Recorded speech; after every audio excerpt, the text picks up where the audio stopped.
So it's a beautiful sunny 40-degree day here in southern New Mexico. Somebody finally flicked on the fall switch. So we're out here in the bottom of this canyon bottom looking for some shelters. I know for a fact that there's a couple in here. I'm not positive that they house any pictographs, but I'm hoping that they do. So we're gonna keep working our way along this canyon bottom and hopefully identify some pictographs. So thanks for joining.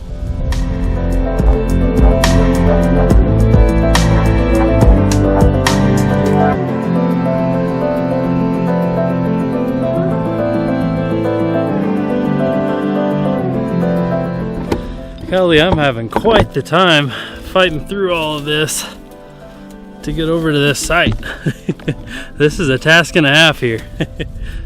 Alright, so I just worked my way all along this bluff and I'm within probably about 30 feet or so of these pictographs here. I can already see them. But man, that was quite the task to get across here. I'm starting to think I chose the wrong path. That being said, I don't know that there's an easy way to get to these, but let's go check these out.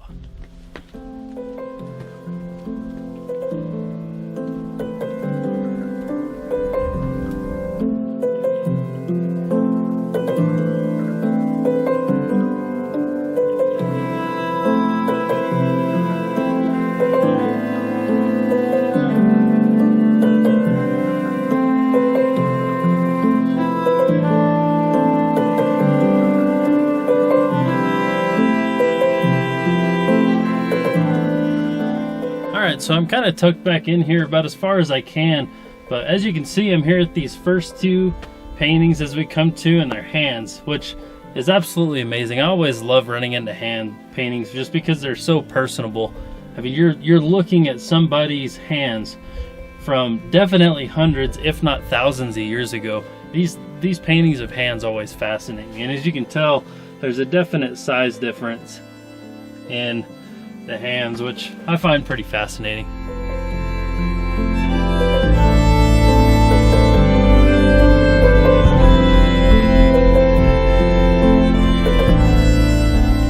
Alright guys, so these are really impressive. This is probably my favorite painting that I've seen here at this site. So what we're looking at is approximately 7 or 8 deer-like figures, for sure quadruped. I'm going to go ahead and venture and say that they're deer though, just because some of them have very identifiable antlers, elongated necks, 4 legs, and a tail.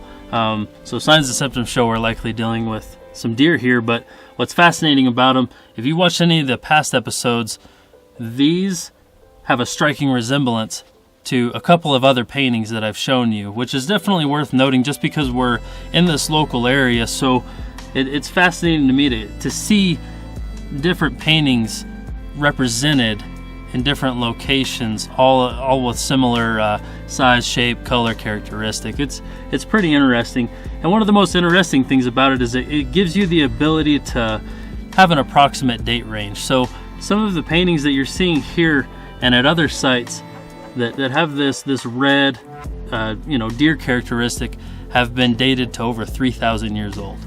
And so what you're looking at here is likely over 3,000 years old, which is just absolutely fascinating. And one of the things that I kind of get a tickle out of is we're sitting over this, drainage bottom, and we've got paintings of deer. And not just probably within 10 miles from me, there's deer hunters with, like a $70,000 deer camp. They've got their RV, they've got their, four-wheelers and side-by-sides and stuff. But what you're looking at here is likely deer camp hashtag 3,000 years ago.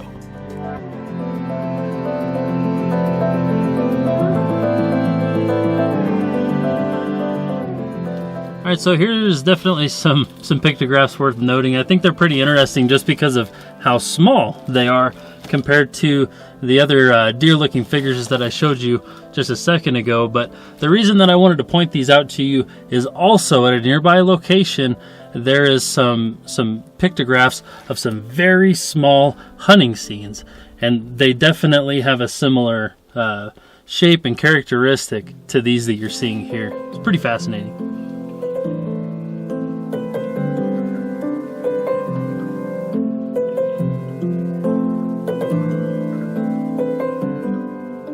Alright, so we're kind of going back to the left here. We're going to look at these paintings real quick that are behind the handprints.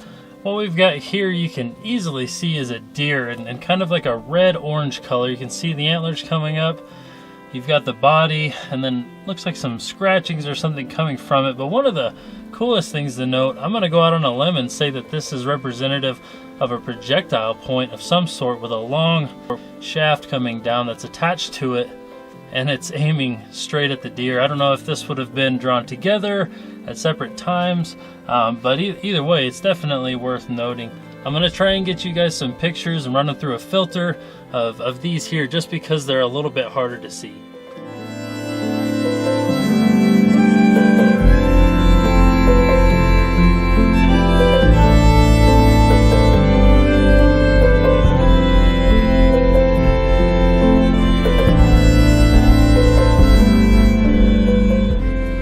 Another neat one that you'd probably miss if you weren't really paying close attention, but we've got a human silhouette here with what appears to be a headdress of some sort on. Almost looks like antlers, but it's definitely a really neat painting. I'll see if I can get you a close-up of this one as well. Ran through my the filter on my camera.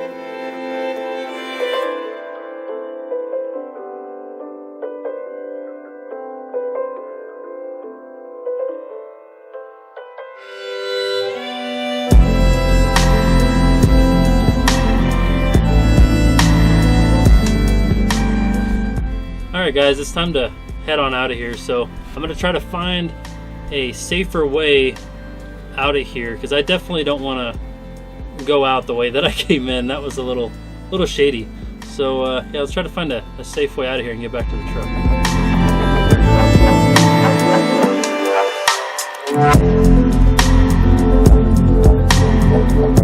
Made it.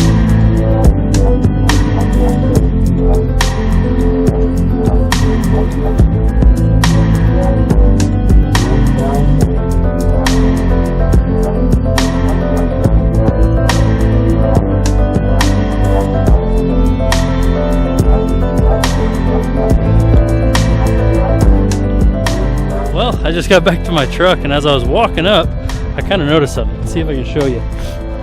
I don't know if you can see that very well, but there's something hanging down, right? Well, let's go a little bit closer. Right here. Man, I must have hit the heck out of a rock or something, because I ripped the bolt right out of the rear skid pan, protecting my transfer case. Dang it. Yeah, well, I guess that's what I get for driving this stock truck on 33s on some of these roads. Maybe it's time for a lift kit. Well, if nothing else, it's definitely time for a new skid pan.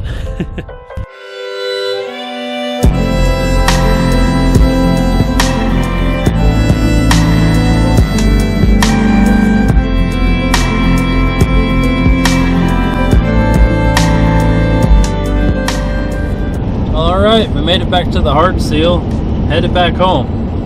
So that'll conclude this episode. I really hope y'all like this episode. I hope you like these pictographs. I really got quite the tickle out of them. I was just as pleased as could be to find a site like that. Really happy to be able to share it with you guys. So I hope that you subscribe and like and let me know what you think, and stay tuned for the next episode. And yeah, thanks for tuning in. Have a good one.